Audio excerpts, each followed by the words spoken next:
அருகே மனைவியை சுட்டு கொலை செய்துவிட்டு கணவன் தற்கொலை செய்து கொண்ட அதிர்ச்சி சம்பவம் பற்றிய விவரங்களுடன் சூலூர் செய்தியாளர் நவமணிகண்டன் இணைகிறார்.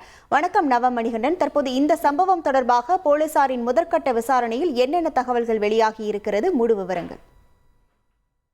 சூலூர் அருகே மனைவியை துப்பாக்கியால் சுட்டுக் கொன்றுவிட்டு கேரளாவுக்கு சென்று கணவனும் தானும் துப்பாக்கியால் சுட்டு தற்கொலை செய்து கொண்ட சம்பவம் பரபரப்பை ஏற்படுத்தியுள்ளது. கோவை மாவட்டம் சூலூர் அடுத்த பட்டணம்புதூரில் கிருஷ்ணகுமார் சங்கீதா தம்பதியினர் வசித்து வந்தனர். இந்நிலையில் இன்று காலை கிருஷ்ணகுமார் தனது மனைவி சங்கீதாவை துப்பாக்கியால் சுட்டுக் கொண்டுள்ளார். பின்னர் அங்கிருந்து தனது சொந்த ஊரான கேரள மாநிலம் பாலக்காட்டில் உள்ள இருட்டுக்குளம் என்ற இடத்திற்கு சென்றுள்ளார். அங்கு தனது வீட்டின் முன்பாக துப்பாக்கியால் தன்னைத்தானே சுட்டுக்கொண்டு தற்கொலை செய்து கொண்டிருக்கிறார்.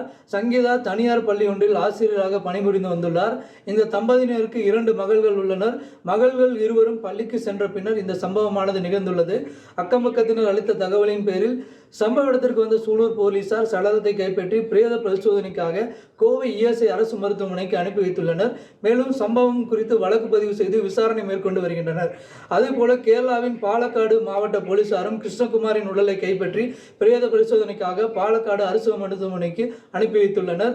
போலீசாரின் முதற்கட்ட விசாரணையில் கணவன் மனைவி இருவருக்கும் கடந்த 6 மாதங்களாக கருத்து வேறுபாடு இருந்ததாகவும் கூறப்படுகிறது. மேலும் சங்கீதா ஒரு மருத்துவருடன் பேசி வந்ததாகவும் கூறப்படுகிறது. இதனால் இருவருக்கும் ஏற்பட்ட வாய் தகராறு காரணமாக துப்பாக்கி சூடு நடந்திருக்கலாம் என்று போலீசார் தரப்பில் கூறப்பட்டிருக்கிறது. எனினும் இந்த சம்பவம் குறித்து போலீசார் தற்போது விசாரணை மேற்கொண்டு வருகின்றனர். கொலைக்கு பயன்படுத்தப்பட்ட துப்பாக்கி எங்கிருந்து வந்தது, அதற்கான உரிமம் இருக்கிறதா என்ற கோணத்திலும் விசாரணையானது நடைபெற்று வருகிறது. இந்த சூழலில் இந்த சம்பவம் அப்பகுதியில் பெரும் பரபரப்பை ஏற்படுத்தி இருக்கிறது. உங்கள் முழு விவரங்களுக்கு நன்றி நவமணிகண்டன்.